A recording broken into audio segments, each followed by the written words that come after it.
ఉన్న బంగారాన్ని విడిపించి ఆ రోజు ఆన్లైన్ రేటుకే మేము కొంటాం. Sharma gold company.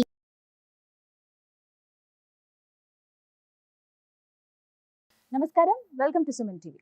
ఈ క్రోధి నామ సంవత్సరంలో 27 నక్షత్రాల్లో జన్మించిన వారికి ఎలాంటి ఫలితాలు ఉండబోతున్నాయి, అలాగే వారు చేసుకోవాల్సిన పరిహారాలు ఏమిటి, వీటి గురించి వివరించేందుకు ప్రస్తుతం మనతో పాటు ఉన్నారు ప్రముఖ జ్యోతిష్యులు, తంత్రశాస్త్ర కోవిదులు డాక్టర్ ప్రదీప్ జోషి గారు. వారితో మాట్లాడి మరిన్ని విషయాలు తెలుసుకుందాం. గురుగారు నమస్కారం అండి. గురుగారు, ఈ క్రోధి నామ సంవత్సరంలో వివిధ నక్షత్రాల వారికి ఎలా ఉందో తెలుసుకోవాలనుకున్నాం. ఎందుకంటే మీ ప్రత్యేకతే అది. రాసుల వారికి చెప్పటము ఏ రాశికి ఎలా ఉంది ఈ సంవత్సరం అనేది ప్రతినిత్యం చాలా మంది నుంచి మనం వింటూ ఉన్నాం, ఎన్నో వీడియోస్ ఇప్పుడు చూస్తూ ఉన్నాం. కానీ ప్రత్యేకించి నూతన సంవత్సరంలో ఏ నక్షత్రాల వారికి ఏ విధంగా ఉండబోతుంది అనేది వివరిస్తారా? నక్షత్ర ఫలితములను ఉంటాయి. ఒకటి మనం గుర్తుపెట్టుకోవాలి, చాలా మందికి వాళ్ళ జన్మ నక్షత్రం ఏందో కూడా వాళ్ళకి తెలియదు. మీ పేరు? గీతాంజలి. గీతాంజలి అంటే గాగి గూగే ధనిష్ఠా నక్షత్రము. గాగి అంటే రెండో అక్షరము, ధనిష్ఠా నక్షత్రం రెండో అక్షరం కాబట్టి మీది మకర రాశి అని చెప్పేస్తారు. కానీ ఇది కాదు.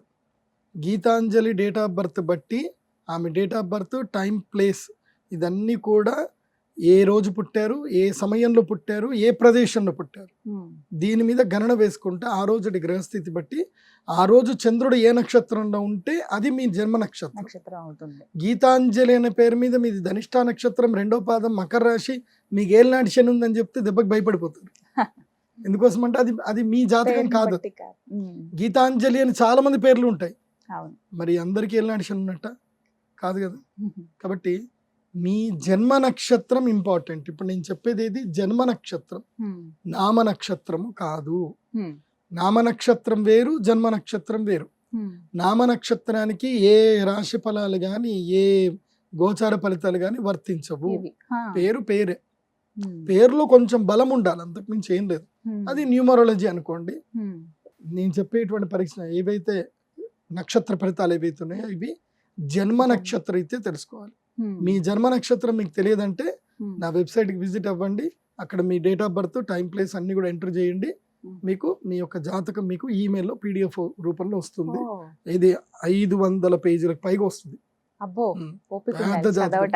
డే టు డే రిపోర్ట్ తో సహా వస్తుంది. అంటే ఈ రోజు ఏం జరగబోతుంది, రేపు ఏం జరగబోతుంది అనేది సూచన ప్రాయంగా డే టు డే రిపోర్ట్ తో సహా వస్తుంది. సో అది మీరు స్వీకరించవచ్చు. మీ జన్మ నక్షత్రం అక్కడి నుంచి తెలుసుకోండి. పేర్లను బట్టి ఇప్పుడు శ్రీనివాస్ అని పేరు ఉంటుంది, అందరు తులారాశి అని చెప్పేస్తారు. కాదు. ఇప్పుడు వెంకటేష్ అంటారు, వేవో కాకి మృగశిర నక్షత్రము అంటే ఇది మిథున రాశి అని చెప్పేస్తారు. కాదు. సో ఇలా పేరును బట్టి మీరు రాశులు చెప్పుకోకండి, నక్షత్రాలు చెప్పుకోకండి, దాని ఫలితాలు ఉండవు. సో ఇప్పుడు ఈ సంవత్సరము క్రోధినామ సంవత్సరంలో ఒక్కొక్క నక్షత్రం వారికి ఎలా ఫలితాలు ఉన్నాయో చెప్తాను. అందరూ జాగ్రత్తగా వినండి. మీ జన్మ నక్షత్రాన్ని బట్టి మీరు నోట్స్ రాసుకోండి. 27 నక్షత్రాలు. మొదటిది అశ్విని నక్షత్రం వారికి ఈ క్రోధినామ సంవత్సరంలో ఏ విధంగా ఉండబోతుంది అంటారు? అశ్విని నక్షత్రం మేషరాశి లోపలికి వస్తుంది. ఈ సంవత్సరం అశ్విని నక్షత్ర జాతకులు అదృష్టవంతులు, వితౌట్ ఎనీ డౌట్. వీళ్ళు మహాద్భుతమైన అదృష్టవంతులు. వీళ్ళకి బాగా కలిసి వస్తుంది. సరికొత్తమైనటువంటి అవకాశాలు వస్తాయి. ఆలోచన విధానం మారుతుంది. అయితే నేను అశ్విని నక్షత్రం వారికి చెప్పేది ఏంటంటే, మీరు ఎక్కడైతే ఈ లాస్ట్ ఇయర్ అంతా కూడా ఉండి మీ జీవితంలో ప్రోగ్రెసివ్ రాలేదో ఆ ప్లేస్ వదిలేయండి. అంటే ఇల్లు ఏమైనా ఉంటే ఇల్లు మారండి. ముఖ్యంగా అశ్విని నక్షత్ర జాతకులకు నేను చెప్పేది ఏంటంటే, మీరు తూర్పు ద్వారము కలిగినటువంటి లేదా దక్షిణ ద్వారం కలిగినటువంటి ఇళ్లకు షిఫ్ట్ అవ్వండి. అద్దె ఇండ్లు ఉండేవాళ్ళు, అద్దె ఇళ్ళ సొంత ఇంట్లో ఉన్న మేము ఎట్లా వెళ్ళిపోవాలి గురుగారు అంటే, ఏం పర్వాలేదు, ప్రతిరోజు కుజగ్రహానికి చక్కగా పూజ చేసుకోండి. ఈ సంవత్సరం మీకు మహాద్భుతమైనటువంటి గురుబలం రాబోతుంది. చాలా బాగుంది. మేషరాశి వారికి బాగా సంపాదిస్తారు. పోయిన సంవత్సరానికి ఈ సంవత్సరానికి మంచి డిఫరెన్స్ కనిపిస్తుంది. అయితే సెప్టెంబర్ నెలలో మాత్రం గండాలు ఉంటాయి. సెప్టెంబర్లో దెబ్బలు తాకే అవకాశం ఉంటుంది. సెప్టెంబర్ మాత్రం జాగ్రత్తగా ఉండండి. వినాయక చవితి ఆ టైంలో జాగ్రత్తగా ఉండండి. మిగతా మొత్తం కూడా ఈ సంవత్సరం మీకు బాగుంది.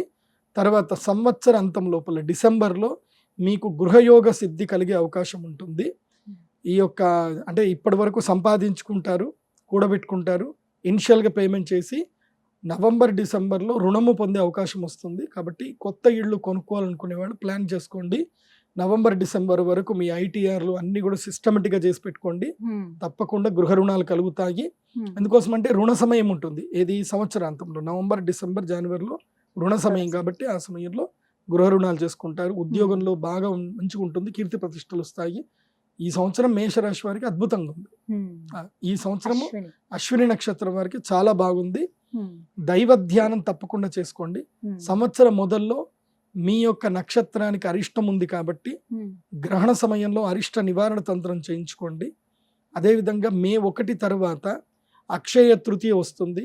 ఆ అక్షయ తృతీయకి మీ గ్రహస్థితి మారబోతుంది కాబట్టి ఆ గ్రహస్థితికి అనుకూలంగా మీకు అమ్మవారి యొక్క అనుగ్రహం కలగడానికి శ్రీ మహాలక్ష్మీదేవి యాగం చేయించుకోండి, బాగుంటుంది. చక్కగా వివరించారండి. నమస్కారం. శ్రీమాత. సుమన్ టీవీలో మీ పర్సనల్ అండ్ బిజినెస్ ప్రమోషన్స్ కోసం కింది నెంబర్ కి కాంటాక్ట్ చేయండి.